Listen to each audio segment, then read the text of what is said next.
This is the S&P 500 one-day reading for July 5th, 2023. It's currently June 1st, 2023, 5:01 p.m. Eastern Time. The overall theme and behavior for the day, we have some significant price swings going on throughout the day. And the shuffle file for this reading, which we're about to play, was created on May 8th, 2023 at 12:27 a.m. Eastern Time. That's this video right here. So we've got pretty significant price swings. Looks like we've got a high and a low midday that are within close time proximity to each other. A lot of price swing, like pretty wild price swings midday, and it looks like we may have some more like as we go towards the end of the day. Behavior around the highest high, we have a decline off of the highest high that offers opportunity to open up a long position, and it looks like the high correlation here midday, there's a pretty notable decline there, followed by a big move to reach for a distant resistance. So that would hold up pretty true as opportunity to open up a long position. Behavior around the lowest low, we meet the lowest low after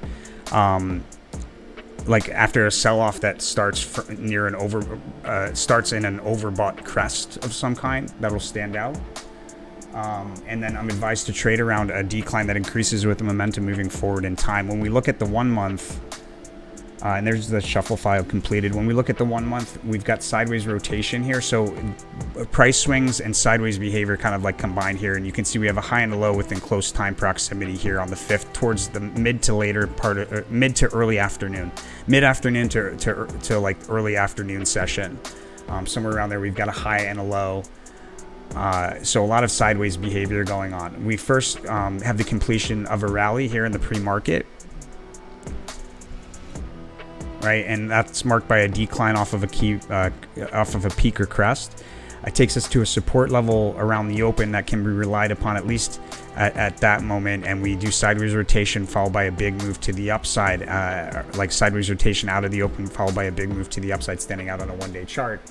And then we meet a key resistance level somewhere around 10 to 11, followed by a lot of price change to the downside, taking us to a low somewhere around, probably around between like 11 and 12, but probably closer to 1140. And off of that low, there's a rally along a diagonal trend line, breaking through horizontal resistance to meet a second resistance before pulling back to somewhere between those two price levels. And it looks like we meet that second resistance probably somewhere around 1215-ish, where there's a high, and then we sell. That diagonal trend line ends with a fast sudden move higher, and then a breakdown through the diagonal trend line with increasing volatility on the way down. It's a brief peak that's easily missed, and then we have another low here somewhere between 1 and 2 o'clock. That forms after a decline through multiple support levels, and that's a cash out opportunity for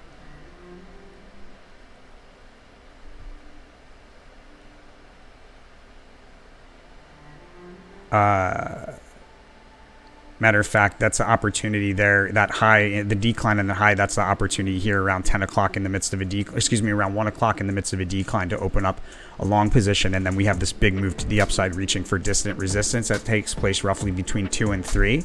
By distant resistance, I mean not the next critical resistance, but maybe the one after, or maybe the one after that, but distant resistance on a one-day scale.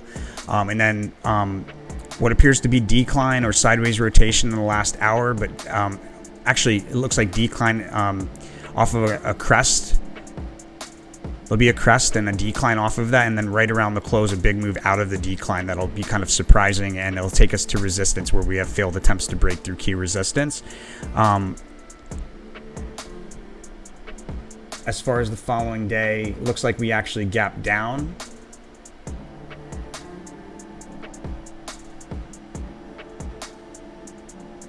Looks like we probably gapped down the following day, and we'll talk about that in more detail in the next reading.